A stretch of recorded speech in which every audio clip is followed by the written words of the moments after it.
La femme utilise les cendres comme ombre à paupières. Les bottes hautes doivent être fixées à l'aide d'une perceuse. La ceinture est serrée avec une pince. Sa fille est encore plus étrange. Chaque nuit, elle dort sous la guillotine. Le matin, un grand arbre les réveille à l'heure. Le frère salue chaleureusement sa sœur.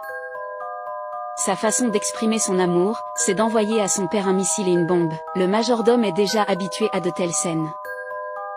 Le père répond à l'amour de son fils en renvoyant directement la bombe. Alors que la famille mangeait à table, un gros homme entre par la fenêtre. Il s'avère qu'il est l'oncle des enfants. Par la cheminée, c'est la grand-mère qui arrive. Elle apporte aussi de petits cadeaux. C'est la famille Addams.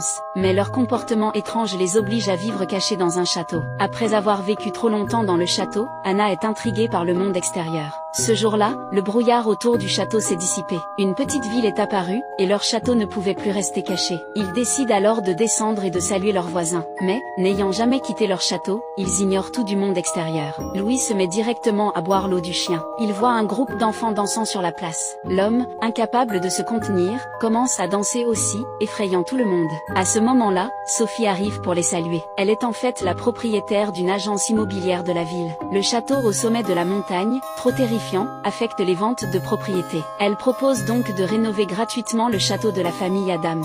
Il commence la transformation. En voyant les meubles de la maison et les plantes carnivores qu'ils cultivent, ils sont stupéfaits. La maison est remplie de bizarreries. Sophie marque les endroits à rénover avec une croix. Les créatures de la maison ne sont pas contentes et jettent Sophie dehors. Ce film s'appelle La famille Addams. Abonnez-vous pour plus de vidéos passionnantes.